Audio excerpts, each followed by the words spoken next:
Hi everybody, and welcome to the Don't Be Mad podcast.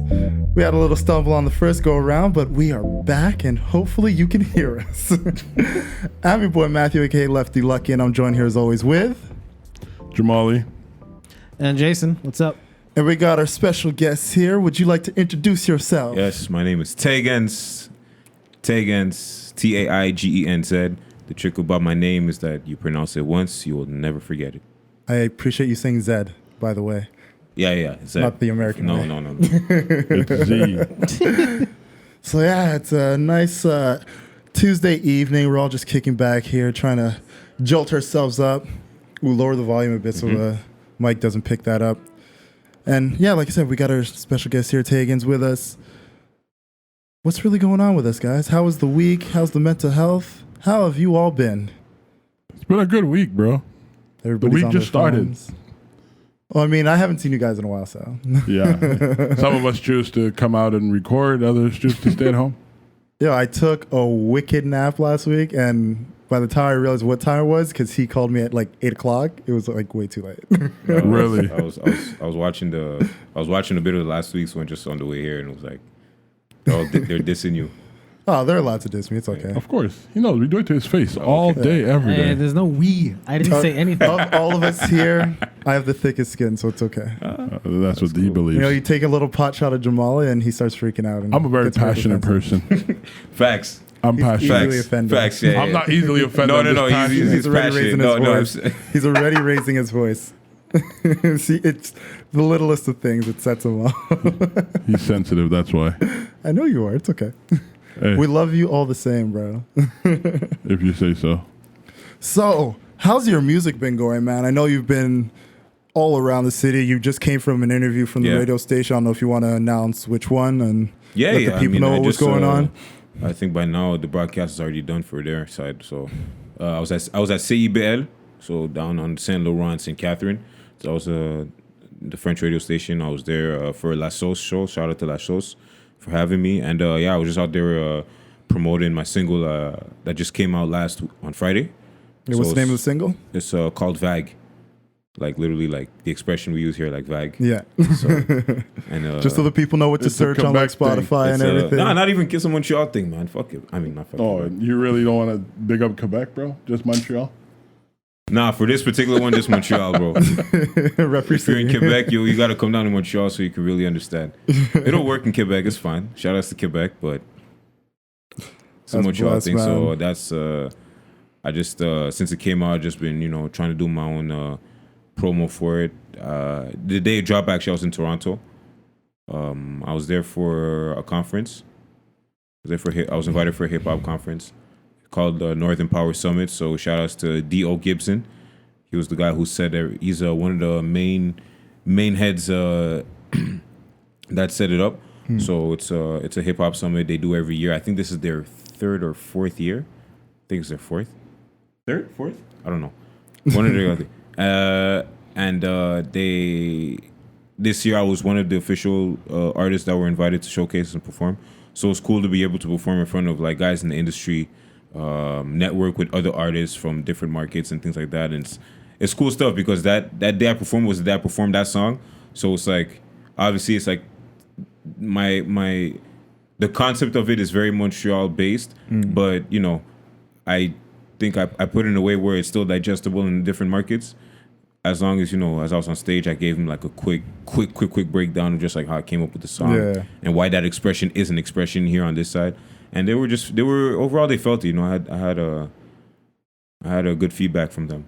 Oh, it's good because the fact that you have that specific like Montreal setting type of song, but you're able to bring it over there. It's showing like you're not really just trying to be another hip hop artist that's essentially biting styles of other places, but you're bringing your own culture, your own background, and your own city along with you where you go. So it's kind of like a perfect timing to have that song be the one that's like your feature at the moment. Exactly. When you go there. That's what I like to do. Like you said, like I try to bring a bit of everything that is me to an extent. Like, obviously like born and raised here. So I'm going to have a bit of what goes on here, but also like I'm very aware of my African culture. Like my family's from Cameroon. So I try to use that to, at least now in the last few years than much earlier when I was like spitting and making music with all my boys back in the hood. like now it's like, okay, I'm tapping into different creative pools when I just switch up the lingo or switch up the culture and things like that, and I put it all together, and then it's cool because I can do things that obviously it's a work in progress, but I can do things that I esteem commercially digestible without feeling like I have to appeal to commercial. I know like exactly what you mean. I can package it commercially, but the content is still me to a core, and you can still, anybody can hear it. It's like, oh shit, like, and like if ever there was a time to like really tap into that cultural side, because I mean, you look like Afropunk is becoming so big, and you're looking at hip hop in itself. It's branching into like the Caribbean, African, even like the UK scene. Everything is like very much we're trying to step away from just like that 808s type of sound and really just give a little bit of ourselves, our DNA, and our history to it as well. And even with that, because obviously like the American market is still the behemoth and everything, especially but you take what works there and then you still apply to what you do on your side of the world, and that way, like, it could still, if it blows up, it has the ingredients of what works in the American market already, but you still have your cultural side and you're bringing something new to the table, which I think as an artist, especially every artist, they always try to find that, at least every artist in the music industry, building this as a career, they always try to find the sweet spot of like, okay, I don't want to do what's on top 40, but I can't be so completely left where like before I'm even a success, before I'm even a success, I'm gonna eliminate myself from the game. So it's like you try to find that sweet spot, and I think now in different markets that's being more acceptable. Like, we know what's the sweet spot, we know what's the commercial hit, but we don't have to tailor ourselves to that format 100%. Because like we think we're back in the day. Like, I was reading an article actually the other day, thanks to I got it from listening to Joe Budden podcast. He was talking, and he mentioned the article that one of the heads of Spotify said the conventional hit is. Oh yeah, I remember he was talking about the conventional hit is disappearing. Like, and you can hear it. It's the typical, at least the hit for the masses. Back in the 90s and 2000s, you have the rapper, you have the R&B. The R&B hook, the rap, the 8-bar R&B bridge, so verse, hook, or even hook, verse, hook, bridge, back to the hook. So the like that's 3 minutes and 35 seconds, but the rapper only appears twice. But it works for the top 40. It works for It translates well on radio. It's good in parties, and it's normally those are normally the tracks for girls. Because girls are.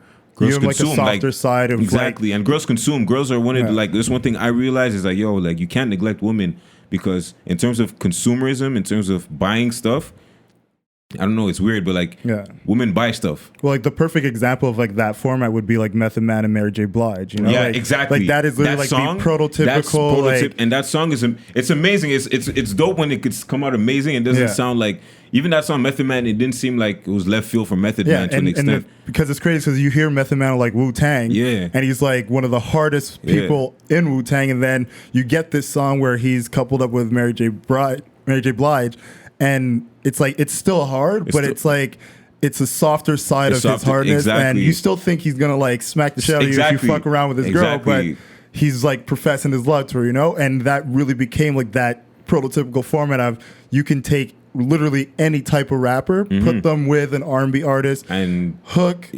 verse, hook, verse, boom, and it's gonna work every single time. But now it's not necessarily the case, like especially with the way music is consumed, and we're really exposed now to different ways, different types of music, different types of concepts and sounds and things like that. So it's like that quote unquote format is not necessarily the go-to anymore. At least that's the trend that's happening. It's still around. It's still around. The last time I think it really like worked and it hit was Meek Mill and PNB Rock. The Dangerous. Yeah. I think like that's like the last time I think it really helped, like, because hit. you had an old school sample on it, so it helped. And exactly. I remember that. But like I remember one song where I just completely got turned off by that formula. It was a few years back when Jeezy dropped "Seen It All," and he has a song with August Alsina. Like that song, it's like, okay, like the whole album worked, except for that song. It's like knew exactly Jeezy just why had to put that song. that's like, label you need work. That radio it's single, like, and I was listening, and I was like, I know why he did it, Yeah, it was definitely forced. You know, but when it does work, it does work, and like you said, like the Meek Mill track with PNB Rock is one example. I'm sure even on the new Rick Ross album, it's the song he has with Summer Walker. That's a pretty good that's a dope record. That's a dope record. So when it could come out like that, I have no problem recognizing the formula, but it's like we just want it to still be good, right? He's one of those artists that's known for producing records like that. Yeah. Like he's always been on his he has a very good ear for, or even Wale. Wale is a prime example of he does that, but a lot he as excels well. in that.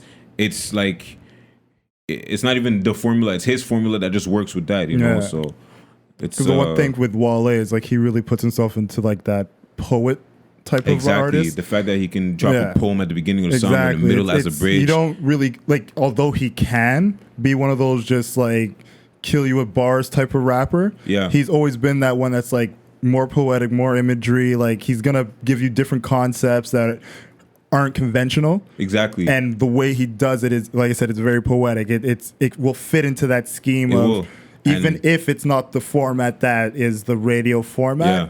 Just the way he presents it, him all by himself can be that format. It can still work. So but yeah, just to go back to, so that's like taking that into consideration. That factors in a lot to how I construct songs. Like I don't want to when I write stuff, like obviously I write first just to write. Yeah. But then okay, you want songs where if potentially it picked up by radio, it's like does it have the radio elements that they need, but just enough for them to take it, and just enough for you to be like, okay, like I'm happy with this, exactly. Getting radio play all over the place, and it doesn't sound corny. Like my thing is, I just don't want to, I just want to make sure my shit don't sound corny. I mean, I may do some things eventually get corny, whatever, but it's like you always want to limit as long that. as it's like something you want to do. Yeah. If you're just doing it because you're being told to do it, then I would say that's corny. But if you're just artistically inspired to make something, and it's a bit cheesy. But then also on the flip side, sometimes those type of songs benefit you in the long run as an artist just because of the association.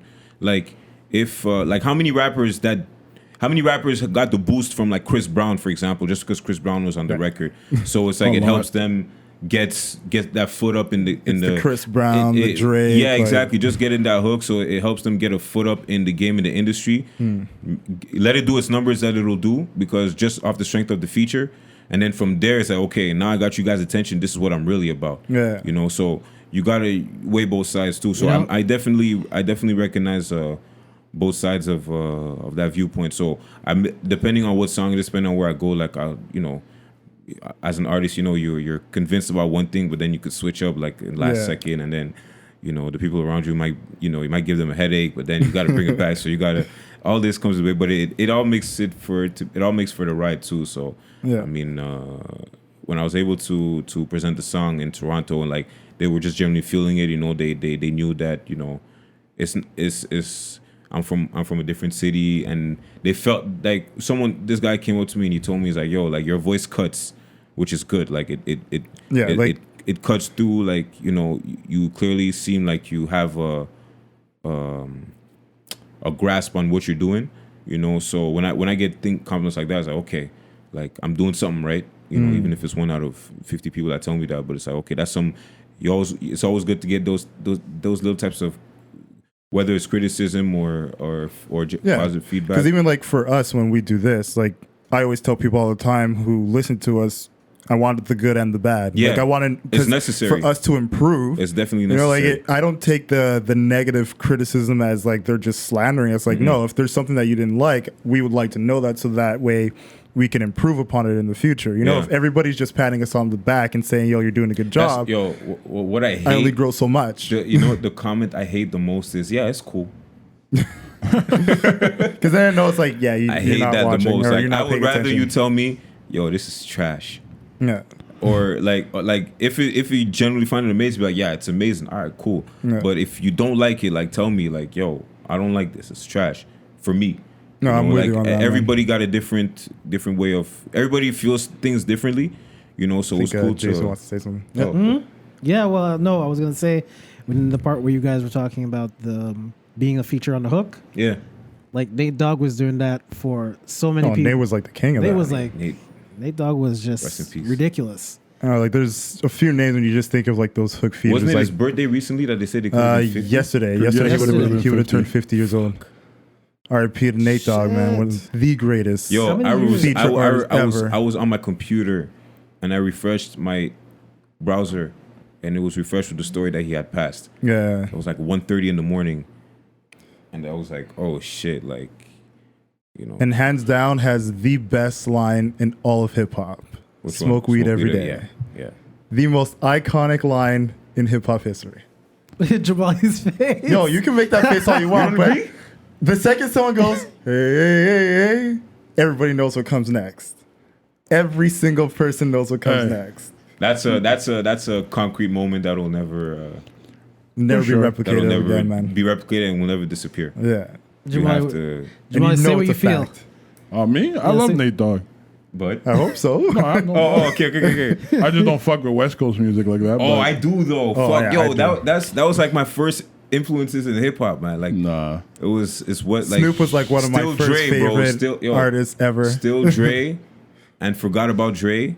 I think it's Forgot About Dre is what like, like put that fire. Yeah. That put that seed in my head. It's like, yo, like. Straight this track I don't know if it was because of Dre, because it was Eminem, or just because their collaboration. Because like Eminem was one of the first rappers that like I was influenced by. Like really? Yeah, I swear. A lot of yeah. Wow. Yeah. I had Marshall Mathers LP was probably one of the first hip hop albums I ever listened to. At least from that's a classic album, man. Marshall Mathers LP. It wasn't even my album. It was my neighbor, and those good he old had days. He had it on CD, and the only place at the crib when I was a kid was my parents' room that played CD. Everything else, like what I was using in my room, was cassette players. Yeah. So it was CD. So, and it was summertime at least. So in the daytime, my parents are at work and I'm at home. So that was like, all right, cool. I can listen to the album. Because like the song starts with like when I was a little boy, mom used to tell me all these like this and his mom right from the get go. Yeah. So I'm playing that. So I'm listening to the album. It's like late afternoon, so I'm like, I'm in my mom's room, my parents' room, just listening to the album. Then I hear my mom's keys. I'm like, oh shit. I'm like, I stop it. I hide the CD under my, like, put the case and hide it under my t-shirt. Because my mom, you know, black moms, like, they'll see you, when they see that you're hiding something, they'll probe you. They'll be like, what are you doing? Nothing. Why are you saying, what's behind you? You're lying. Yeah. So, like, I say hi. And like the way I'm holding this like clip, you're a little kid. You have like a big ass case like sticking out of your t-shirt, bro. Like you're not even being slick I'm about not being it. slick. I'm saying I'm like, oh, she looks at me. She's like, what is under your shirt? I'm like, nothing. She's like, let me see. Yo, I ran through the back door to give it back to my neighbor. I'm like, yo, take this CD. Because then my mom's gonna want to listen to it. Then she's gonna exactly, you know. And I'm a kid. Like I'm what? I was like 8, 9. When that album came out, you were fucking so young, so bro. it's like, and this is like, it's not like before hip hop, I was listening to a lot of techno. I was a techno head at like 7, 8, 9 years old. Techno head and punk. Word. So like it's like a whole switch where it's like, yo, and techno and punk is not the same thing in terms of definitely not the same. especially at that time, you know, like punk had a rebellious side of it, but it was like, and also like it was just fucking like that underground type of like. It was just reckless anarchy, like fuck the establishment, like it was fuck the fucking establishment, sick. fuck rules, fuck authority. But like, and hip hop was not the same. My like, thing. That's how you get your ass beat when you start repeating those songs. Oh my gosh! No, I knew like it's crazy. Shit, I tell myself a lot of things when I was young, and like when you teach yourself the awareness to not curse or know what is profanity around your parents without them ever telling you. Like my parents never told me like, don't listen, like this is like I figured it out. I'm like, okay, I'm not gonna play. Most black kids. I think so. I'm like, I'm not gonna play this. You make one false move, and like I'm not gonna. I know this word shouldn't be said at home. I know this is a messed up expression. I know this, so it's like, when she saw me with the CD, I was like, I just ran, and I think she forgot about it because I stayed outside for like an hour. I didn't go back in immediately. This guy was like, I'm not taking. I got the CD. Go to the park. And then but then since then I got into Forgot About Dre. Because then the next album was 2001. Yeah. My older cousin had 2001 from his boy. So he was playing 2001. I was like, yo, like Explosives.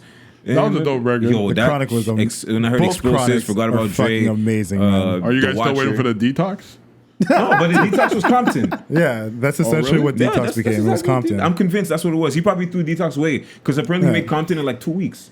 Yeah. Yo, Jamali. For sure, he just took a lot of the old beats that he had for Maybe, or the Detox, switched concepts, them and up, then- put artists all over it, and he was done. Man, that album was not coming out. That album No, was he made wild. that. He That made. album was never Listen, coming out. I remember when Compton album came out. I'm like, "Hi, Dre just made this to be like, yo, listen, here's your Yeah, album. here's your Leave album, me the like, fuck fuck off." alone. I'm out. Like, take your album, man. Like, Look, once he got all that money from Beats headphone, yeah. he was like, I and then, really like, don't need to do and you can anything tell, you can tell that was his attitude because there was no like post rollout game. Like, Yeah. No. he dropped the album. It just no came with videos. the movie, and that was it. The movie came out, okay, and maybe the songs in the movie, fine, but then that's it. And the album had some like a lot of people don't like the album. I like. No, I love liked the it, album. man. The some track good- with Yeah. Anderson .Paak Sequencing, was so the good. production, the feat. Yeah. Like that's how But it's I a knew. Dre production. That's how I learned of Anderson .Paak. Yeah, and like a lot of he people killed heard all from the that. songs. He Criminals. I think that was a song. Yeah. Please don't. No, it was Criminals the one with. It wasn't Criminal. It's not called Criminals. Because I think it was the one with Animals. Kendall. Yeah, Animals. Animals. Towards the end of the album, like that song's like, Yeah. oh shit, okay. But I remember the first time I heard Pac was the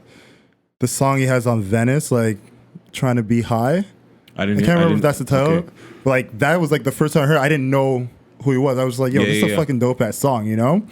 And then I heard that Venice album, Malibu came out. Yeah. Like obviously like everything Yo, with Compton, but Malibu- like when Malibu came out, it was like Bro, I'm full force for him, and I was like, Malibu. yo, I convinced slept on this guy's it. the next. I slept on Malibu for like at least 4 to 5 months after it coming out. Crazy.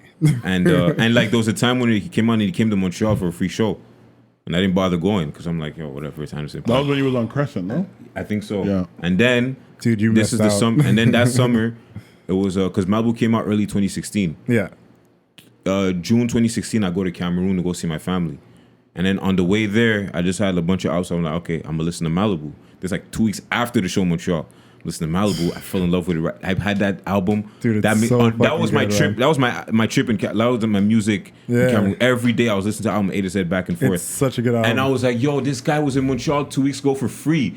I beat I was myself there. so bad. I beat myself up so crazy. badly. I was there, man. I had a like, great time. and like I felt like that was because his album came out. I wasn't really messing with it. I don't know. Yeah. No, I actually the latest one I liked Oxford? a lot. No, not Oxford, the when it came after Oxnard. I didn't even listen to that because I was so turned off by Oxford. Because like Oxnard, I was like, it was okay. Oh, There was like a Oxnard, few yeah. tracks I liked, but I felt like it was because it was such a divert from what Malibu was. Yeah. Especially like with like what he did with like No Worries. yeah. Like it was such a shift. And there were a few that I liked, a few that I didn't, but then the one that came out, I can't remember the name of it. But that one felt like he was Yeah. going back to just give me that R&B soul, you Yeah. know, like, and that's what he did on that. Because he one. doesn't even have he doesn't necessarily have a genre per se. Like I don't want to call him an R&B artist. It's like But R&B, it's like jazz, because he does soul, he can do neo soul, he can do soulish, soul. yeah. Like he's all Funk, like some he's kind of within funk, that yeah. pocket of like urban. Because he's like, mad music. diverse. Like he plays every instrument, or at least like Yeah, he plays the a lot of drums. I music. think guitar, keys, or some shit Yeah. like that. I don't know. He plays a lot of and instruments. vocalist, and he raps. Like when he starts spitting, like he's spitting. It's like Yeah. yo, he's nice. So Never got into his shit, but I know I've heard some of No, his stuff. John, It's pretty honestly, you would really like his stuff, man. all this to say, I I'm can't not believe you surprised. don't like West Coast shit. Yeah, Yo, listen, but we grew up Bro. on like good. No, it's straight up East Coast. Snoop, bro. dude, I grew up on all of Snoop. it, man. Dre, His voice is annoying as fuck, bro. Snoop. Yes. Oh, you're I- crazy. killing me. I You're need crazy. some water. I'm just saying, personally. Crazy. Why am I Like growing crazy? up, I was like No, hold fortunate on enough a that like second. my aunt and uncle Why am I had crazy? Because I don't like someone's voice? Yo, listen, Doggy Style is a classic. some of the most prominent rappers in the world. I'm not taking away what he has done. No, I I'm hear just you. saying it's just have not the, my thing. Yeah, you have the right to not like Yeah. his voice, and a lot of people get turned off just by the voice of somebody, you know. So I hear you. don't find him to be creative as an artist. I think he's unique, but I don't think he's creative. Like I like creative people. That like time- Actually, he just recently put out an album too. Well, He no, just that- came, yeah, it just. I, no, I when it went comes to, when it comes to like West Coast music, the reason I don't like it is it sounds too much the same. West Coast music all sound the same. Like I mean, it I really think doesn't though. lyrics are different. Like, I'm- At G but beat is Funk, the same. that- the flow. only that's people exactly from like the that. West Coast that I fuck with heavy is Dom Kennedy, Kendrick. Kendrick, Okay.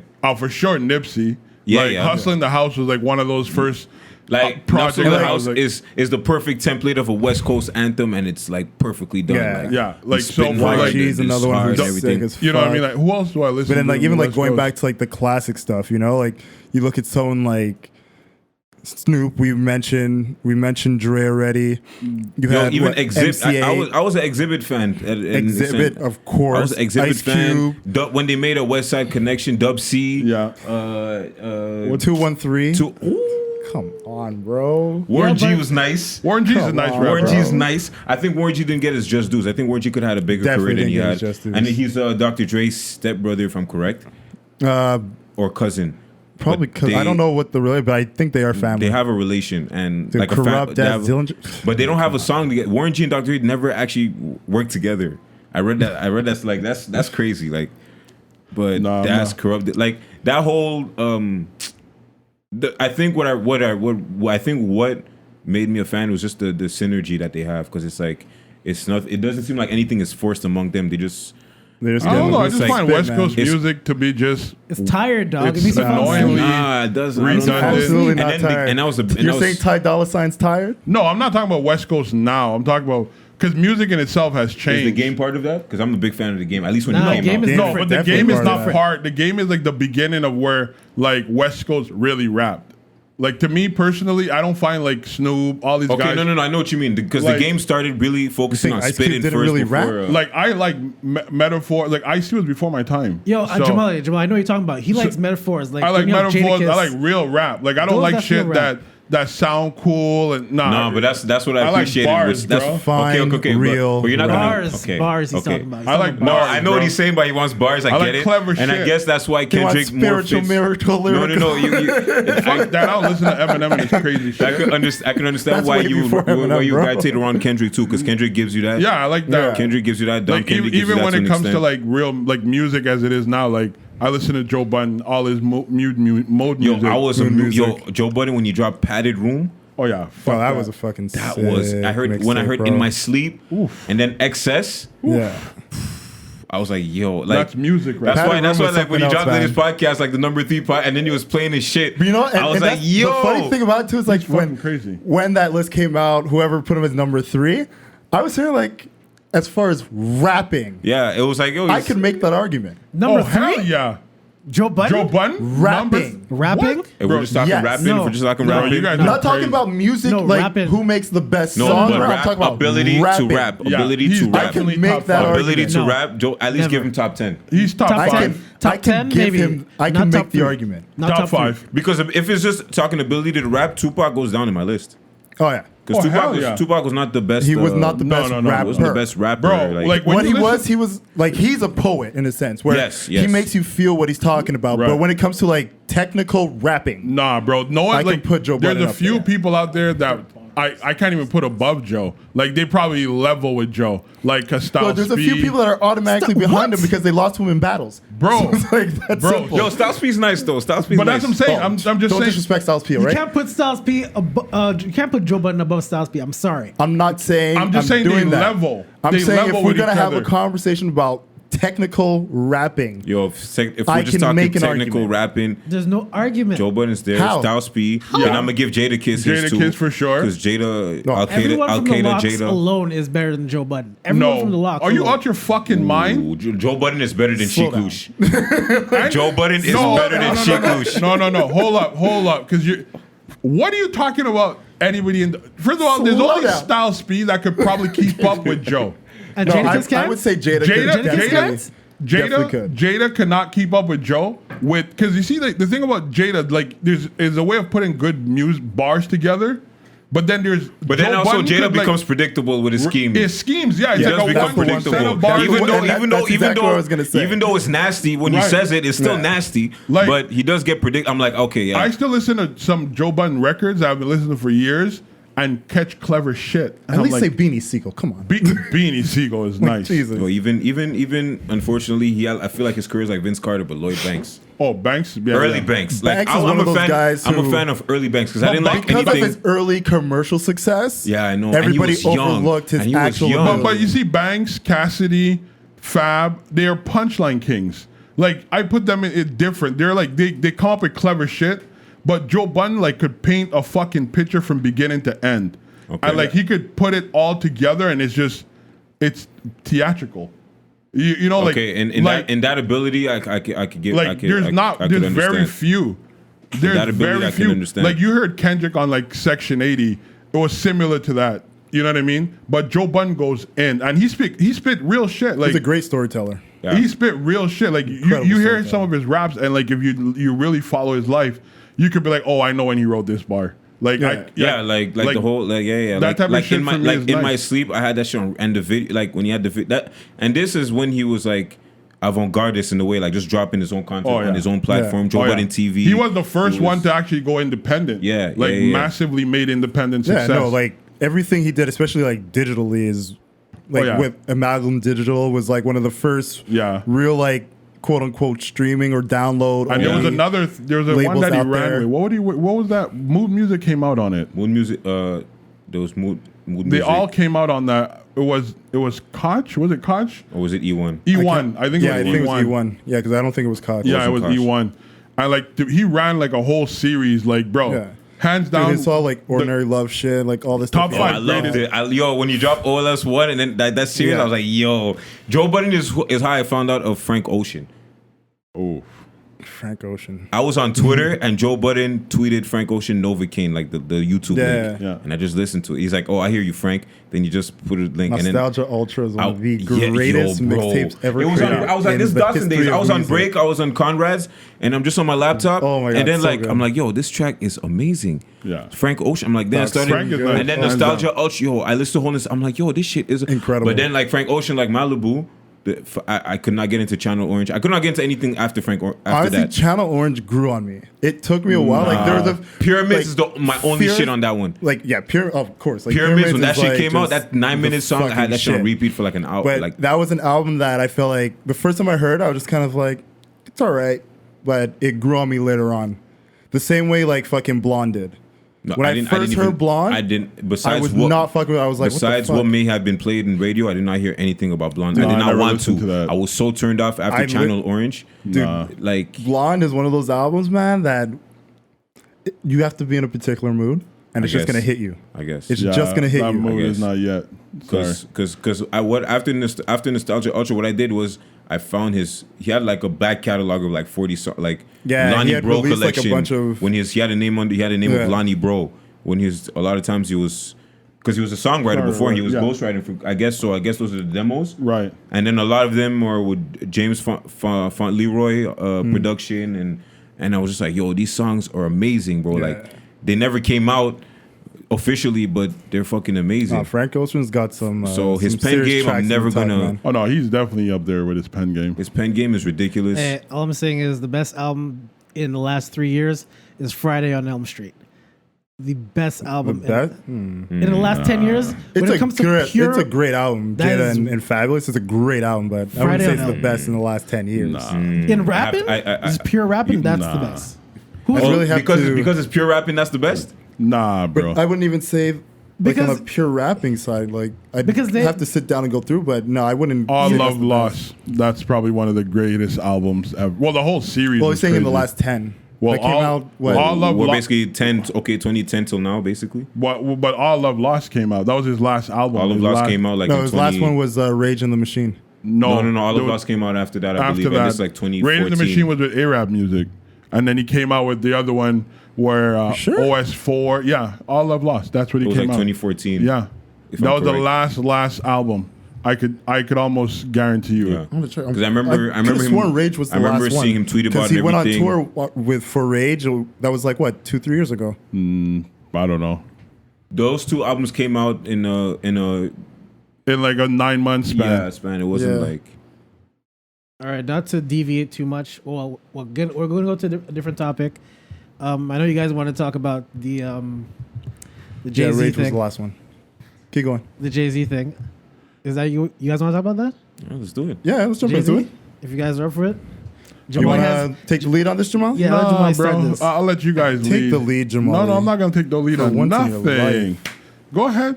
Go ahead. He always You likes got to the floor. bring things to it, but never actually. I didn't bring shit. introduce Jason the presented it. What do you mean I presented? Because I'm It's your presenting the boy. topic. It's my boy. It's Hove, the Jigga Man. Right. I'm not Memphis Bleak, bro. I'm not in his will anywhere. I would love to be in Jay-Z's world. Yo, facts. That's a good. That's not even a That's diss. a I good would problem love to be have, bro. You Jay-Z's put me in world. your You fucking will, and kidding it's me? like, all right, I may not ever have I'm a gonna be a hit. millionaire. Yeah. Even if I die in my will somewhere, so you yeah. could just kick back and chill somewhere. Yeah. You don't even have to So I'm write sure rhymes. by now most of you have heard how Jay-Z's got a deal going with the NFL. Mm-hmm. And although not every single fine print detail of it has come out, everyone's had their speculations about it, put their 2 cents here and there. What we know so far, he's supposed to be doing a partnership with them performance-wise, where he's going to be helping them with like halftime shows for the Super Bowl and then other partnerships around Music, the different teams, music-wise, Injustice. things of that nature, plus taking the lead on the project that the NFL started for bringing more social awareness to different communities and through the NFL as a whole. So what do you guys think about this? Like, what are your initial thoughts when you heard it? Like, I think it's a great thing. I mean, there's nothing wrong with it. I see a lot of people going off, and I just don't get it. Because to me, it's like, it's about progression. Like, okay, we get the point. These guys, Kaepernick, Eric Reed, whatever, how you pronounce his name. I'm not there when his mother's name him. Get the fuck out of here. Kaepernick. Okay, you're happy? Well, Jamal, would you come if someone called you Jam Ali? Bro, I live in Quebec. They fuck my name up on the I'm daily. not talking about Quebecers. I'm talking about other people, dog. But anyways, I'm just saying, like, I think what Jay-Z's doing, I think most people don't understand. And I think if they're going to give him the opportunity to be involved and then use it, like, he's already big on the whole prison reform. Like, I don't think he's not going to encompass all what he's doing, especially for this type of position. I don't see the big harm in it. I don't think he betrayed the movement. I don't think he sold out. I mean, he sold out. If he sold out a long time ago, if that was the case, it's just not now. So I don't see the point. Like, people going at it, it's like a bunch of people like to criticize some shit, but they got no replacement solutions. So don't criticize if you have nothing to offer in replace of that. Jason, what do you feel about it? Me? Oh man, Jay-Z. You already know how I feel about Jay-Z as a person. Anyways. How do you feel about this? It's even Keep worse. it on topic. It's even worse because I understand what Jamal is talking about in the case of, he's doing good things, but what has Jay-Z ever done that's good that you see in the public? Jay-Z never initiates anything. He always jumps onto people's thing and co-opts it. So, for example, the movement thing with Kaepernick and Eric Reed, he was saying that, we're way past kneeling now. We're not doing that. I'm like, who made you the leader of this? When did you come in? And him lying about talking to Kaepernick when that didn't happen. He never said that. Yeah, he did. Yeah, he did say that. Him lying when the Barclays Center went up, saying that we're gonna have affordable housing to black people who are getting kicked out when the Barclays keep it Center. on this right now. It has to do with this. It has to do with this. It's the same thing. He's the whole thing with the NFL is to show the optics of that. All right, we understand you. We're gonna do things to get through the NFL for social injustice. That's the disguise of what you see from Jay-Z. However, like Jay-Z, he's gonna tell you one thing, buy stock in something, sell his stock, and just forget about everything and just go his own way, make his money. That's what he always does. Example, He did it for please. Barney's. I personally he did it for like- Barney's when Barney's had the racist thing, kept his stock in that. He did it for Barclays Center when he said to black people that, you're going to keep your house and you have social housing.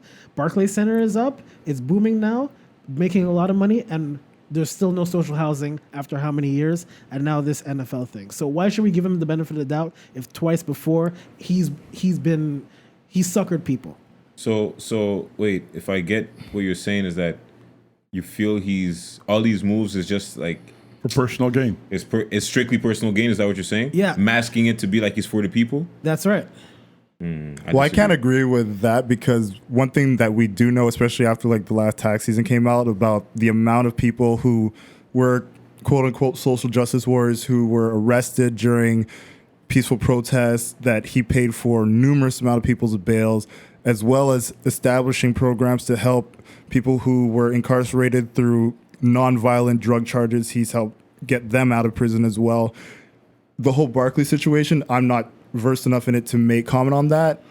So I don't know if what you're saying is true or not. I'll leave that alone. But based on what's happening with the NFL right now, the one thing I want to know that really hasn't come out are what are the fine details of all this. Yeah. Like, what exactly is this partnership going to entail? What are the things he's going to be incorporated? We know that one of the things is the fact that he is going to be taking the lead, not really taking over, but taking the lead in the awareness and social awareness part that the NFL essentially made a thing after players started kneeling.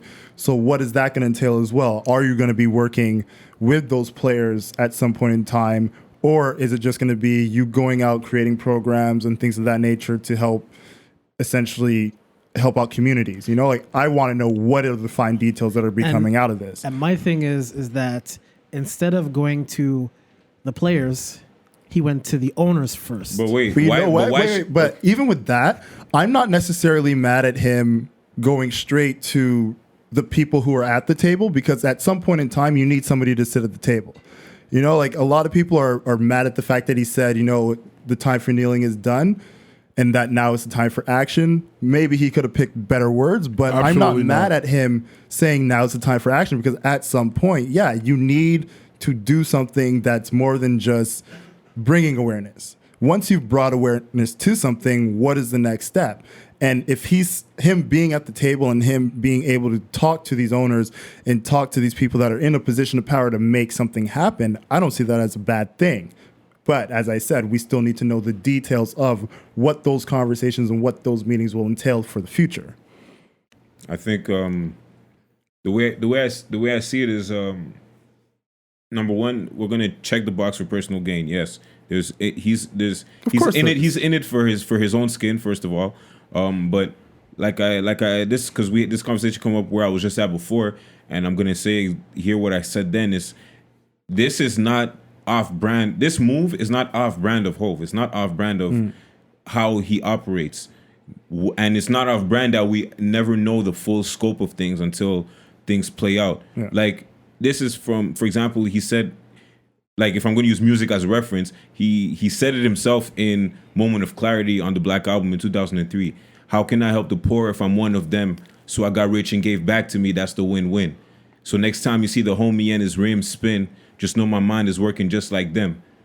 You know, that is like the prime example of that. What he's doing now is that prime example of like, yo, like you say, go to the players, but it's like, what is he going to do if he goes to the players? Like, what can the players do realistically? Like the Players Association that deals directly with what NFL. Can they do? They can't really. There's only so much they can do. Because my thing with especially with Jay-Z, like he said to people like Jermaine Dupri and all these other people, don't do any business with the NFL. Don't do any business with the NFL. I'm going to stop you. Did he say don't do business with them, or because I'm asking because obviously we don't know the conversation that took place. He said don't work with them. He himself did not want to work with. He himself rejected their offer. What was it, last year? Yeah, him and his wife. Him and his wife rejected the offer, and then he was encouraging other people to Rihanna had rejected as well. Yeah, but don't you think that ties in with what's happening now, where it's like, yo, he knew that because he knew that, okay, I'm going to be sitting down with them soon, and something might come about that's going to put me in a position where now it's like I'm here.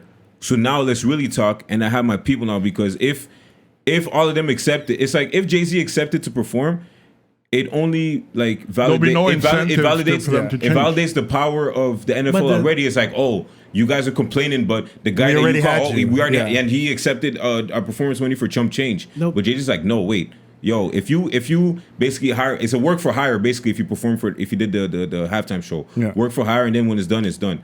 But it's like, no, I'm not gonna say yes, and I'm not gonna let you pull more people from the community for the short term for just a bag. I'm gonna sit down with you guys, and we're gonna have this conversation. I'm giving you how I'm seeing it. It's like we're gonna have this conversation. Yes, on surface level, I handle entertainment. Yes, I'm gonna get a prettier penny in my pocket. That's no problem. I'm Hove. I make business moves, and this makes sense for me also. But these conversations need to take place now in the office, not just on the field. Kaepernick started it on the field, but now we can't just be. When I hear him say we're done kneeling, it's him saying like we can't be content with the fact that okay, now what happened on the field there was been a response to it. No, now the next move is, yo, listen, you're not just gonna take the people from the community because you got money now. Like, I'm here with you guys, so let's talk. You want to come into the community? We got to talk about this shit happening in the community, because at a point you guys are eventually going to need to save face in front of the community, because a big portion of NFL players are black. You know what happens when there's eventually, obviously they have the monopoly on football, but God forbid something happens and then there's a new league or something like that.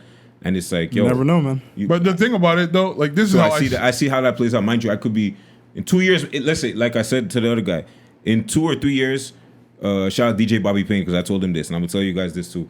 If in 2 or 3 years or whatever time it plays out, we see him really, it goes to what you were saying, where it's really just personal gain. Then when his term is up, he just walks out and nothing has seemed to change. I'll buy all y'all the Putin.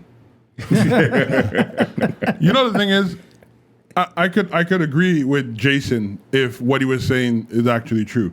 Like, where the Barclays is downtown Brooklyn. Yeah, I've seen it. That was a very neglected area. I've seen it. You feel me? Like, it wasn't a glorious place. It was a very neglected area. A lot of people who sold their house for 2 and 3 times the market value. They paid them out. So it wasn't like a bunch of people got put out on the road and, you know, left for whatever. The Barclays, the president of the Barclays rejuvenated that area of the city, created jobs. Facts. Let's not glide. Hold on, I let you speak. Okay. I didn't this guy. No, but it's the truth. Like, he created jobs. He signed a deal with Spike. A lot of people don't talk about this. He signs a deal with Spike to produce documentaries that's the what I way wanted to it should mention. be produced. Yes. Right? Khalif so you have Browder the is a prime Trayvon, example. you have the Khalif Browder, you have the Tamar Rice story they're working on. They're working on a bunch of other stories, and they're putting these content out all through him. He is on Tidal. Tidal is the highest paid streaming service for artists. So don't say here and say he's always in it for himself. Jay-Z and Beyonce, Denzel Washington are one of the top 3 in the top 5 bigger donors of celebrities. So when you make it seem like, oh, he's out there for himself, you have to really look and see how he strategized and put himself in that position.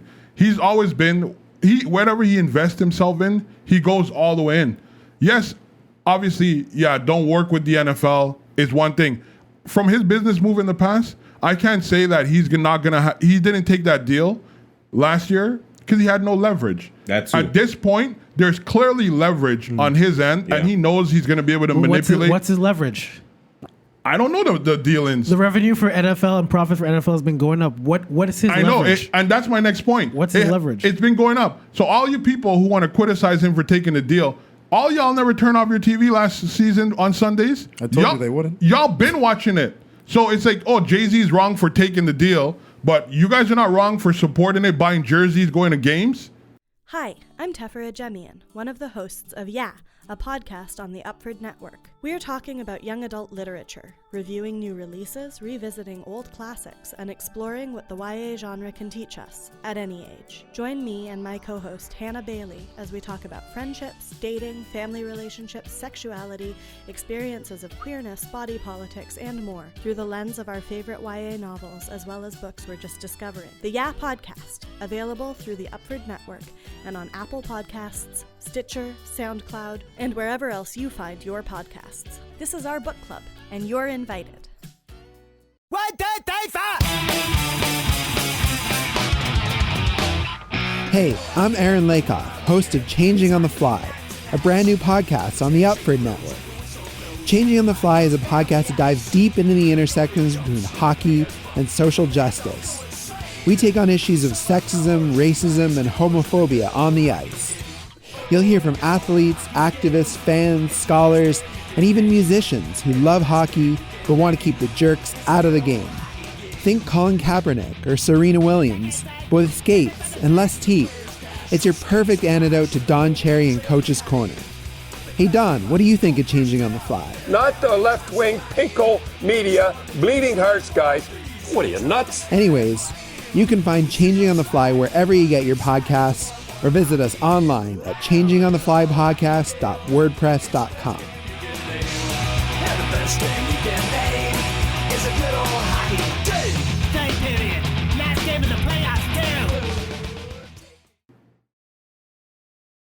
That's fair, right? You guys are supporting the movement. The NFL had bigger review. The Super Bowl has been at the highest it has ever been in a while. Last Super Bowl. So all you guys are talking about Jay-Z should have never done this, Jay-Z should have never done that.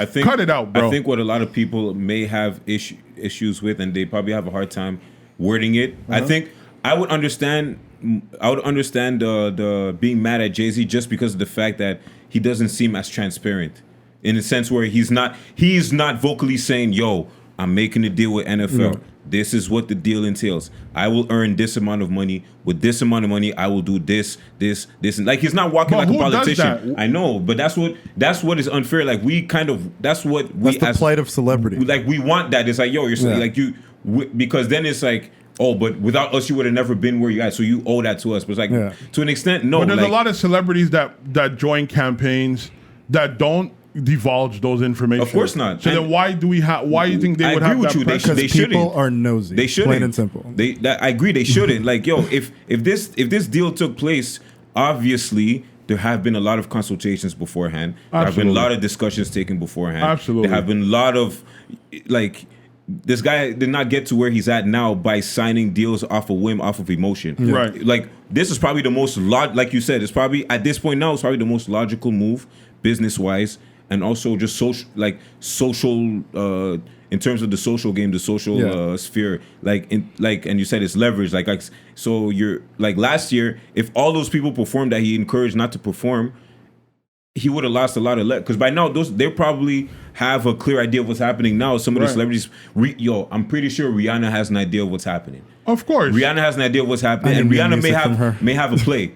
Rihanna may have a play for all we know. A lot of people who are criticizing him don't see as far as from the tip of their nose. I'm not seeing football players, and I'm seeing football players. They're like, oh, Jay-Z never been on the field, never took a knee. It's like, yo, like this is. It's not the same game. It's not the same. It's not this. You can't like. And it's this like is something that we oh man, when Freddie Gibbs was saying fuck Kaepernick, it's like, come on, man. When we see each other outside, it's like, you agree with me. It's like a lot of people think certain people at different levels, like not everybody plays the same game that you play. Right. And the general public, especially those people that are mad at Jay-Z, like Jay-Z's not playing this. It's not the same rules. So you guys are trying to judge him off your rules when he's 3-4 times above that. Like he's in a different game, and the game he's in now, business-wise, is probably new to an extent. Oh, for sure. He's sitting down with $1 billion boy club. He's sitting with the movers and shakers of the country. Yeah, like literally, like the billionaires who own NFL teams. They have plays in the politics. They have plays in businesses. Honestly, them owning NFL teams is the least lucrative thing that they actually have. No, bro, it's their toy, bro. Yeah. You know what I mean? It's their little. It's like the Ferrari they own for them just to have bragging rights. That's when they exactly meet up in their golf clubs and everything. The Cleveland Browns been shit till now. We'll see what happens. But the Cleveland Browns been one of the worst teams ever. I don't think you should talk bad about the Cleveland Browns. Our producer is a big fan. Okay. They're on the up. We could talk about the bad days. All I'm saying is that in general, I'm using an example. Is it the teams that are the teams that are not the top teams that are not doing well? They're losing money. Like they probably operate at a loss at a point, but the billionaires don't care because they have plays in other sectors. So Jay-Z's sitting with them. But I mean, and it's like every few years he reaches uncharted territory from where he's from. So. And like he's kind of bringing us there because of the fact that he's making those headlines. If Jay-Z never took that deal, we would have never. But Hov is not known for taking random deals. No. Everything has always been strategic. Yeah. Secondly, like the NFL had, like, to me, them going at him and making this deal showed respect to his influential level that he had.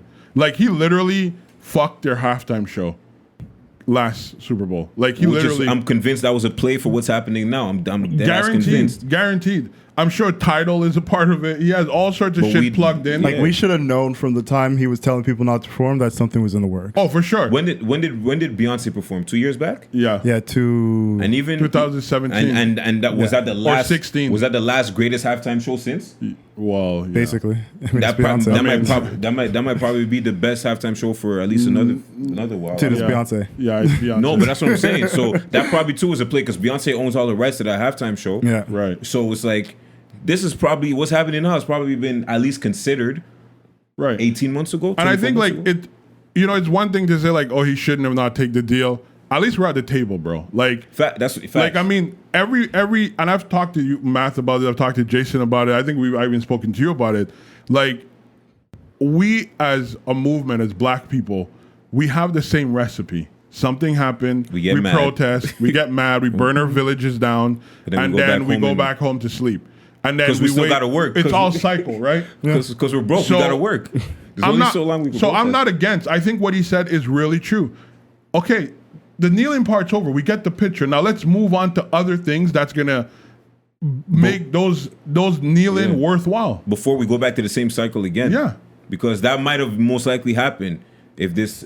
Of course. So, And I mean, like Eric Reed, bro. Like you're still getting paid from the Carolina Panthers. Like fuck out of here, apparently he's getting paid from that, and he still has his he's still getting his contract money. bro. He's Yeah, getting that's what he got paid. from the settlement. Yeah. He's getting money Because from there was an amount of time when he wasn't in. In, yeah. Like he essentially, I don't know if he got cut or So if he's his getting contract ended that or money, whatever. But yeah, he got that money back. but he still has his contract guaranteed money. Right. So Right. it's like And like I mean, no one's going at Kaepernick for taking that settlement deal. Like if he really wanted to show bias, I want to know the details of fuck that the settlement. details. If he really wanted to expose the NFL for being biased, prejudiced, and all of that, don't take the settlement and let their shit get exposed. If that's what you're really about, do it. Like, there's no point of him taking the deal and then feel slighted because Jay-Z now signed the deal.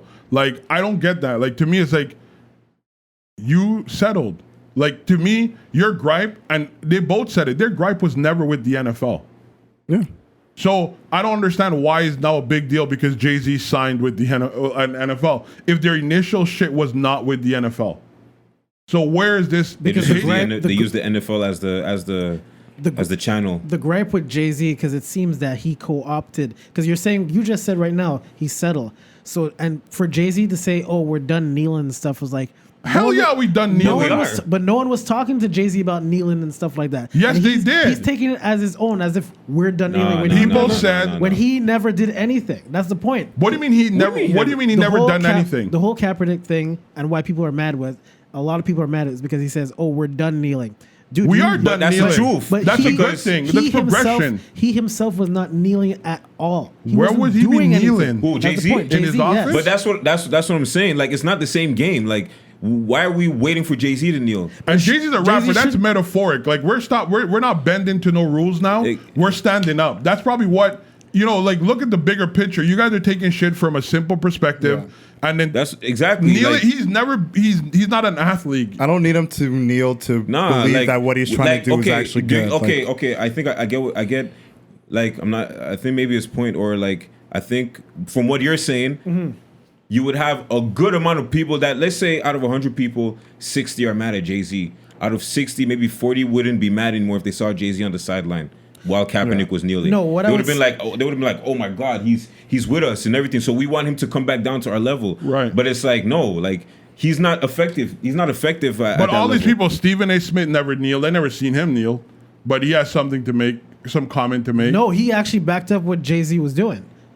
That's Oh, the well, thing. he's a smart guy. He backed up Straight what out of Jay-Z New was York. doing. Look, But Jay-Z's it's like- done more than enough, more than we are even aware of Oh, for sure. for the community, But you for see, the that's the same problem. communities That's that the are problem. But why ridiculing is him that a right problem? now. You just said he did more that we're not aware of. But why does he have but to why- advertise Look, it? it's the saying. exact same thing when we were having that conversation about Oprah and You- everybody you- else, you- where I feel like you don't have to But make listen, you announcements just of every asked little me- thing you do. You just told me that, I don't know what the whole thing with Barkley is. I can tell you, me and if Jamali remembers, we were directly involved in what happened and we were getting answers back on what was going on in Barkley.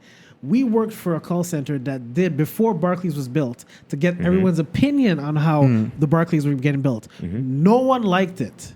Everyone said this was happening. and But like that makes sense. Jamali just said, with everything that happened as a result of the Barclays going up, Yes, it people seems got like jobs, it but was a who got- great idea. Yeah, but the people who lost their houses never went back into But they the didn't houses. lose their houses. No, their houses Not weren't everyone- not taken everyone from them. got- not everyone they got were paid out. paid. But yes. they were paid. What you think? Not everyone were You paid out, think, Jamal. literally speaking, Jason? No, that, not everyone were paid out. First of all, they weren't even brownstones. So let's make sure we put that out there. Dude, it doesn't matter what the house is. The thing is, they got 3 times the value of their property. listen, they said they were going to put in half affordable housing. of those buildings down there were going to be condemned within 5 years. Okay, it's fine if you just demolish How the the fuck buildings. you mean it's fine? But if you say you're going to put affordable housing in a place where you took down people's housing, now they can't get back housing in the places where No, they but want to if they live. were paid Sure, they 3 were times paid. the amount, right? And then now they got money to go. What's in, 3 times? How much were the houses worth? I don't know. Let's say the there you houses go. were worth 100,000. You get paid back 300,000. There's no I houses. mean, You can't get can't even that. find a box in You New can't York get for that in New York. 100,000. I know. I'm using an example, but Right. I'm like, so they got paid. Point blank. Period. They took the money. They signed on the paper. No one was coerced. And obviously, of course, most people will not be for the building being built, and because then they have to. It's the inconvenience of them knowing shit. I've been here forever. These are older people, by the way. Let's put this into perspective. That's important to know. Like, it's not like, you know, if it was us, like if you're living in a rundown apartment building, be like, yo, we're gonna build something here, but we're gonna pay you like whatever. It's like, yo, I'm taking it. Why not? Like, you don't have any attachments to the. But if you're talking to older people. But you're paying people the amount of a house that if they you give them the money, where else? Where you're gonna put them in an apartment? Okay, so no, but they got the money. That's how America runs. Okay, they can get the money, but if you're getting paid, you can get whatever money. But if you can't afford whatever money you're giving you to pay, it doesn't make any sense. You're getting paid a certain amount of money, but is that money enough for you to go buy another place? Well, I mean, if they're getting 3 times the value, normally they should be enough to go find a place where. But this is where you put things into perspective, Jason. If they don't, if that money was not good enough for them to get where they were going, then the Barclays should have never been built. Those houses would have been condemned. They would have never gotten any money because the city would have condemned the building. So the value they would have been put out. They would have just been paid out by the city, whatever the city felt was needed. Then it would have created Those condos. would have been broken down, and some guy would have gentrified the whole neighborhood. There will be no jobs. There'll be no nothing. So what are we talking about? Well, if you say to these people, we're going to demolish your house, and you're going to have first dibs at affordable housing when we have everything built up, and there's still no affordable housing after 10 years. Which is why maybe which is in the reason they got paid 2 to 3 times the amount. Like, but it's a how do you call? It's a trade-off. It's a trade-off. Like, okay, let's say they did find okay. So you would rather have them have found affordable housing rather than get 2-3 times the amount that. No. But this is a part that doesn't make sense. They're going to give them out that valuation, or pay them out whatever, a multiple of whatever it's worth, then still allocate housing for them. That makes zero sense. That makes no sense. But the housing, whatever they have now at Barclays is, you saying 3 times the amount? It's almost 40 times the amount of what it is right now. But it's making the economy run in that area. People need jobs, bro. Like at least if it's one thing I know about, especially here in North America, like anything that can help stimulate economy without the government's, or with the least amount of input from the government, they will reward you for it. Barclays is tax-free. Just like Madison Square Garden, it's tax-free. Well, does it stimulate? It generates revenue. Does it generate and stimulate economy, at least locally? 110%. So it'll make the government is going to reward that. Of course, because it's less expenses for the government. But you're kicking out everyone who lives there not. locally. You're not kicking them out. You'll be like, yo, listen, we're like, your place is not going to be there anymore for this place of business. So here is money. But even though the point in case is they're going to get kicked out regardless, because if they weren't able to keep up with the upkeep of their building and all that extra shit, it was going to be condemned. So what are we arguing? What is there to argue about? Their building was going to get shut down. All right, leave them on the street then. That's what it is. If they but they're going to be on the street anyway. Take your money and put on the street. I'd rather be put on the street with 3 million. Okay, or like whatever, 1 million. Enough money that they weren't going to be able to relocate. Yeah. Like they weren't like just giving $5 in here. Because then if I'm smart, I'm getting 3 times the value of my house. I'm going into an apartment that was cheaper than where I lived. I'm going to save the extra. There's no such thing in New York. The cheaper than where I lived. There is move to Jersey. Fuck, I don't know. That's an inconvenience. Go to fucking Virginia, bro. I'm just saying. The case in point is, it's the inconvenience of movement that people don't want. That I get. The case in point is, there is more positive that came out of the Barclays than negative. And yes, he did shoulder the whole deal. Like, he was an owner. We knew he only owned 3%? 1%. 1.5%, something like that. And at the end of the day, he brought back life to that city. Whether you want to give him credit or not, like, there's concerts at the Barclays. Yeah. There is basketball games. I think hockey's supposed to be there at some point if they're not already there. I think the Islanders are supposed to go over there. Oh, shit. They're already playing there. Yeah, so it's like, that's value. People's life have been impacted by that. The general quality of life has gone up, at least. Hell yeah. Down, so that area of New York is Brooklyn itself is beautiful now, bro. Without government, I'm telling you, the government does not want to do shit. The more things people can do without governments, like spending money for it, they will reward you. Like, and think about the excitement. Now they got KD, they got Kyrie. Oh my gosh. I mean, shit's looking up and up. See, I want to segue into basketball now since you mentioned. Oh, bro. We could jump in on that, man. I mean, it is what it is. Your boy, man. My boy. Why is everybody my boy? Made out of glass. Who? Carmelo's never been my boy. I wasn't talking about Carmelo. Who's boy? DeMarcus. That's not my guy. Marcus, man. That's not your homie? No, I'm sad, yo. I'm honestly, I am sad, man. I'm sad, to be honest, because it's like, yo. Because I feel like this was, and it was something I was saying last year where he was trying to come back But after we said getting that, that yeah, injury. we I said was that. like, he's It's coming too- back too too fast soon. and he's just going to re-injure it or something He worse. was coming and back. that's all For that sure he's coming happened. back. But at that point, like, yo, what were the Warriors supposed to do? No, I just felt They like got swept. I think the smartest thing he should have done was, even though he got that contract for the 1 year, just take your time. Don't try to rush back. And I know, like, for him, it's like, dude, when you The thing is you that love also, a sport the way that and these also guys love tell it, yourself, like, this is crazy. And this is, I think, similar to Melo. It's like, when you got guys who spent their whole lives yeah, being the that's man. it. Like, Your they whole only know life, one you thing. were the man. It's like like DeMarcus only knows one thing. He whole life, only knows one you were sport. the So man. of So now course it's he like- wants to be playing. And you were always the focal point in wherever you went. So Yeah. now it's like he went from when he got injured, he was on the road to getting a supermax. He was Yeah. like 2 Or days max away deal? from getting. No, 2 years from a max deal. But No, the- it was less than that. Like was it- the injury that he got, that's like at the end of the season, he was going to be wasn't eligible that to the get a season? max. Wasn't that the end? Yeah, of it was a max. It was a max yeah, deal. yeah. I'm talking about max. So he Yeah. was that season he got injured. Yeah, he was going to get he a was max. going to get the max. Yeah.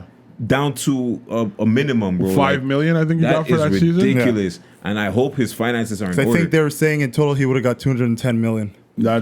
This was going to be his second time getting paid though. He got paid. Which fucking sucks, man. he got paid and before then that, now, like, Hey, yeah, at did you least- see the video? He was in practice and he just fell. Like, I'm like, yo, this guy. I said this guy needs to retire.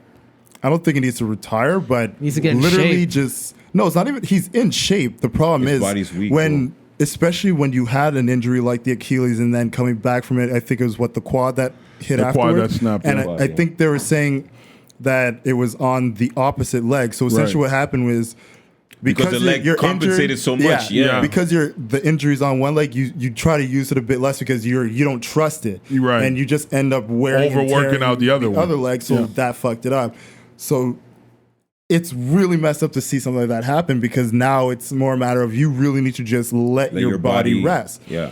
You know, and I think for him, going to the Lakers, he thought, you know what, I'm going to have this offseason to just relax, take it easy. You don't think in like a regular scrimmage, you're just going to have that issue That's the happen. Yeah, but I Worst, think it's a good thing for him for this to happen. At least he still has another 4 or 5 years to play. If he was to really sit out this 1 year, Yeah, he needs and to get fully- like If he really. sits out this one, at least like what 12 to 18 months, man. Like, Well, I mean, or think even about come it. back in the middle of next season. Nah, like, not No, even. not even. Not even. And that's the thing, like him trying to come back last season after the injury, you saw it. And even when you watched him play. yeah, Yeah, he wasn't saw he 100. You saw wasn't like he was not 100%. getting up. Like First off, his even conditioning was every so bad. bucket you felt. I feel like I Yeah. felt the pain, especially in the final series. Like Yeah. every bucket. Every he Like, had, that was first gingerly. game where like he came in and he was really rocking it, you were like, yo, that's good. But then you just noticed, especially the fact that they overplayed him in that game anyways. They, Yeah, they tried way to run too him much. regular minutes, and it's like, I looked at it as he should have played nothing more than 15 minutes in didn't that have minutes- game. he didn't have minute because you restrictions. saw in the next game, conditioning was just horrible. Like he didn't have He it in him couldn't keep because up. his Yeah. body wasn't used to going to that level of exertion. So the best thing he could do is just sit, let the body heal, But that's- then start getting your strength back, start doing your conditioning. Just Don't worry, take your time LeBron would to send build him to up. his doctors. Let him get some of that he better have preferential LeBron treatment. doctor bread, bro, because LeBron Nah, LeBron could afford to give him a free I break. Look, guess. if he's smart, for one I'm like, you consultation. ain't hear this from me, right? You tell the Lakers, you know what? Just cut me. Give me like 20%. And then once he's no longer on the roster, take some PEDs, just let those hormones help the muscles heal properly. Bruh. I'm sure they're Sit out using there. that. Hey, I'm sure if he's they're on a using roster, that. he can still get drug tested. But if he's not on a roster, they can't drug test. For real? him. You That's can't. for real. You could drug test. He has to have a physical before he comes back. Yeah. Yeah, Before well, he of comes course. back. Yeah. But if he's not on a roster, they can't test him because he's But- technically not an employee. Yeah, but if he gets a physical when he comes back, It's kind of like the same thing Bro, that you they just do gotta give it what, couple with weeks. the NFL. No, when you're in the off season, they don't test you during the off season. But the second you come back, Yeah. to You're like el- you're- OTAs, you're you're- eligible for tests. Which tested. is why a lot of times these players will like hold out from Yeah. OTAs. It's because they're waiting for the drugs to get out their system before yeah. they go back in. I did not know Edelman that. got caught because he came back a bit too Too soon. early, yeah, Oh bro. my gosh. He miscalculated that Yeah. shit.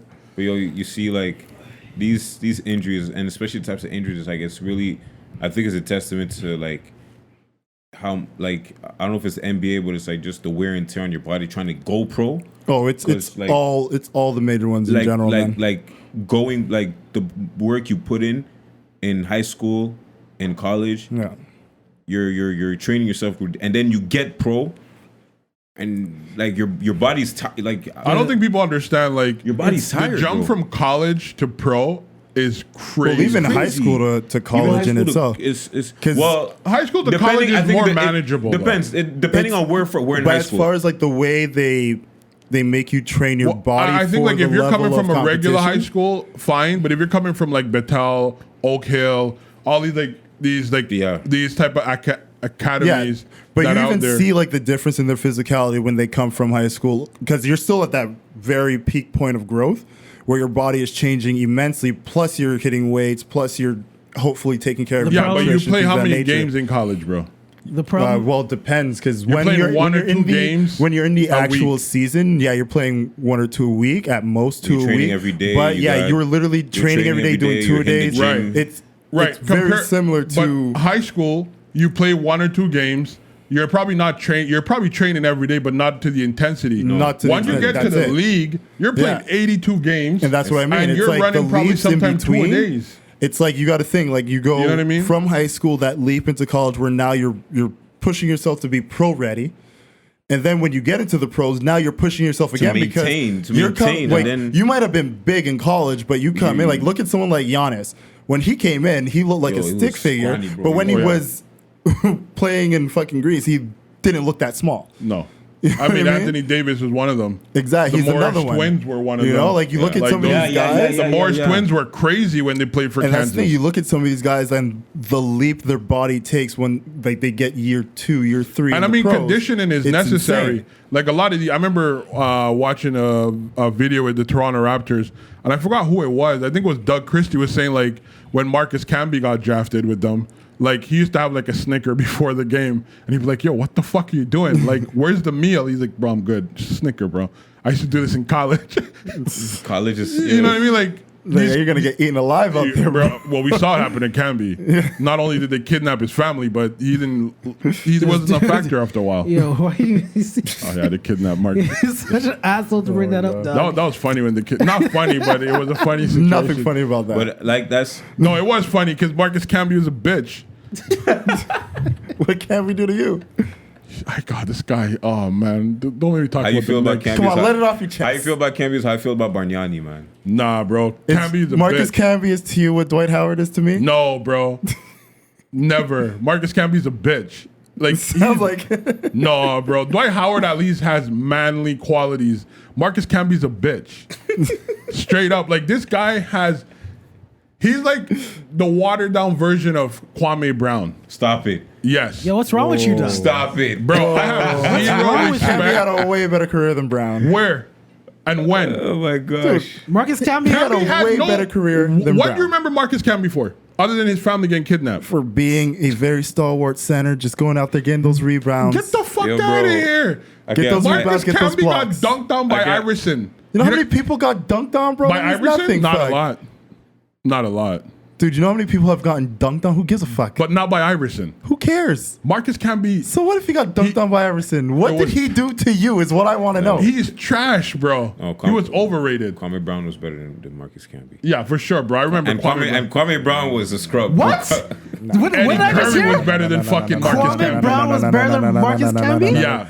Fam, that can't At run, least, fam. at least Kwame Brown's hand was That the can't size of run, a fam. regular person. What are you talking about? That's why he couldn't catch That the can't ball. run, fam. Kwame Brown could not catch anything. Because he had two- regular size he had two- hands. No, he had small Okay, hands. He had But when two he left caught, but when he feet. caught the ball, Marcus Camby, I don't remember him doing anything spectacular at his height. Do you know they went to Why does he have to be spectacular? Because Why can't he just be an average Jamali. NBA Okay. center? Jamali? What? Jamali. Why can't he just be an average NBA center? bro. Jamali. Which, being an average NBA Listen center to- still makes you better What's that than white boy 90% that of played people who with play the basketball. Mavericks?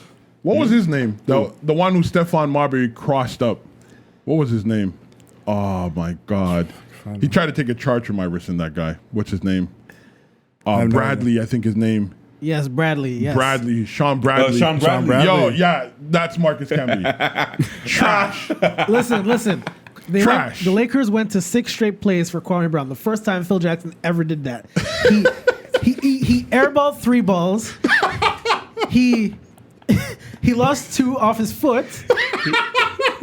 Yo, listen. And I think that's how you know he's better because he got 6 chances, bro. You know what I mean? No, it just proved that he can do something. And when, Shit.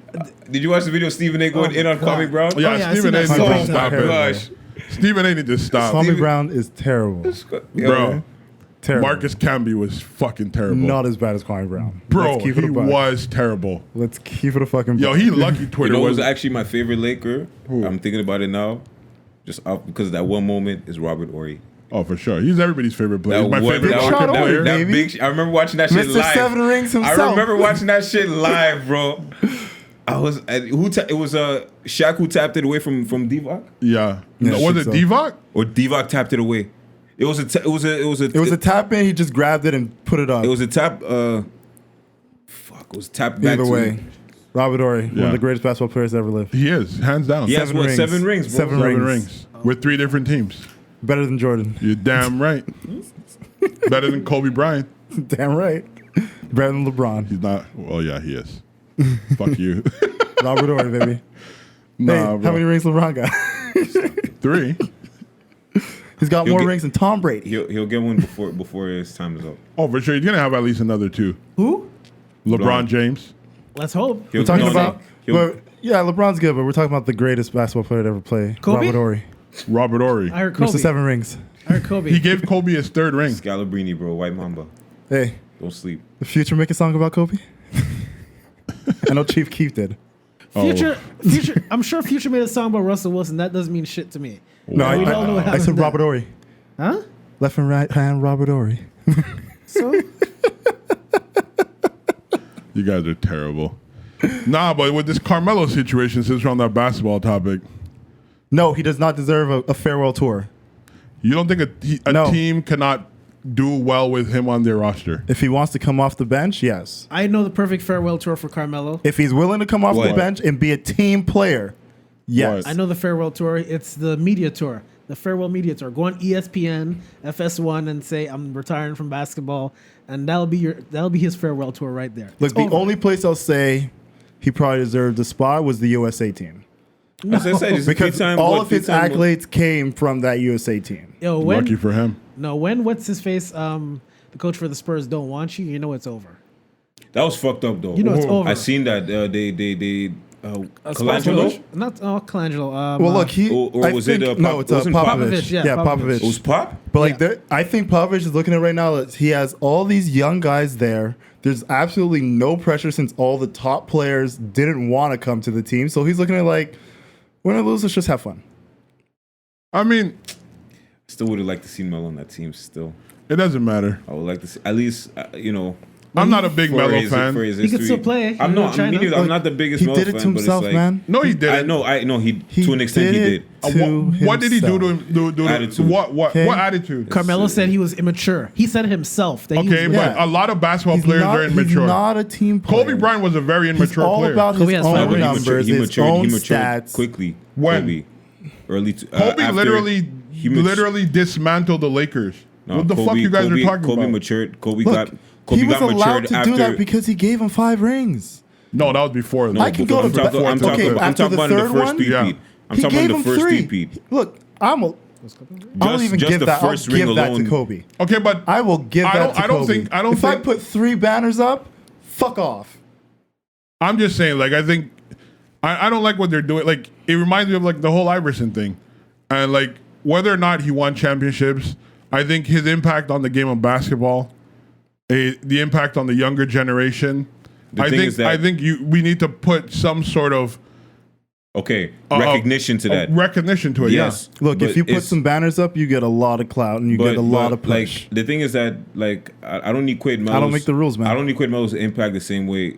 Melo's impact on the game is not as heavy as Iverson's Iverson, no, impact on not the even. game. Well, Because no.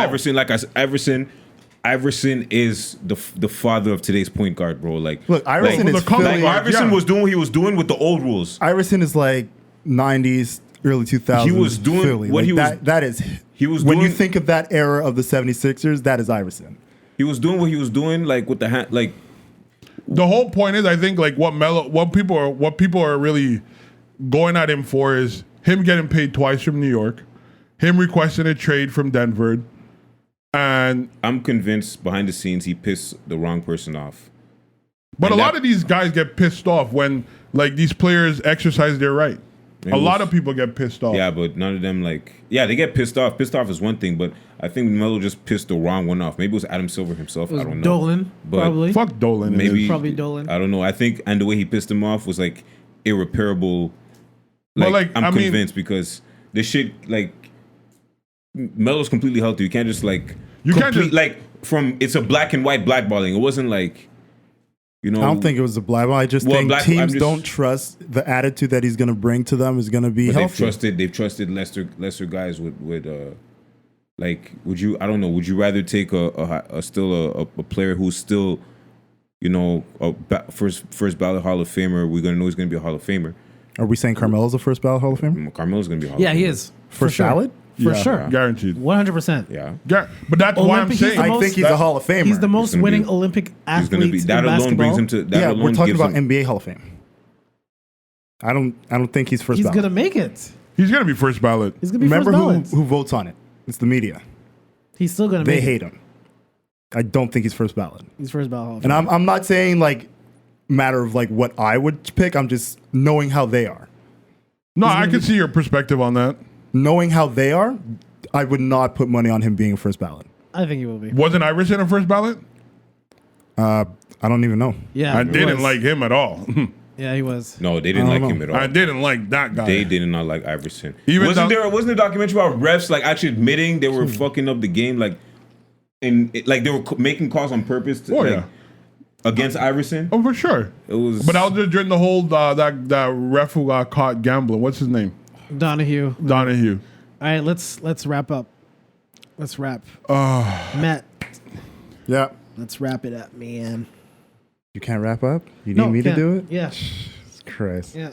You've been away for 2 weeks, so. Yeah, you've been sleeping while we were out working. So fucking. No one asked you about that. Don't care. Wrap it up. How does that work? Oh my God, it's amazing. Yeah, Wrap it up. Chiago was sick. Who asked you about this shit? Last week I just had to take a nap. I was still tired from it all. Yeah, no one knows about those hippies, man. Yeah, no one cares about those hippie conferences, bro. Hey, the amount of people that were there, you guys are in the minority. There's still more people in Montreal than that was on a little tiny island. And we still had all the fun in the fucking world. That's good. I'm happy you're having fun. Wrap it up, bro. Let's go. I saw Tame Impala. They had a laser show. I don't know the fuck that is, but keep going. Wrap it up. Get to the end of your Let me story. wrap it up then. Yeah, Oshiaga wasn't part of it. If you're in such a rush to wrap it up, you wrap it up. Yo, thank you guys for tuning in. We appreciate all the people who contributed to the show. Yeah. Until next time, thank you, Taigenz, for stopping by. Thank you for Don't be a having me. stranger. Yes. Thank you, man. This is dope. My first sit down like this is fun. Thank you You're so welcome much. back anytime, man. Thank you, man. You guys know how you can reach us as always. We're on Twitter and we're on Instagram at Don't Be Mad Pod, and obviously on Facebook through the live feed and through DMs and all that stuff. Don't Be Only Mad Matthew, Podcast. don't DM me for shit. DM Jamali. He's a lonely guy who likes to stay at home by himself and watching old school rap battles on his phone. So please, he needs a friend. Hey, Lord of Lux and Murder Mook is a classic. He needs a friend, please. I don't need no friends. Get him out the house. No new friends Take him for a over walk here. around the block or something. What am I, a dog? Get the fuck out of woof here. woof, bitch. Wow. This was the Don't Be Mad Podcast. We'll see you guys next Tuesday. Take care, man. Peace. Love is love.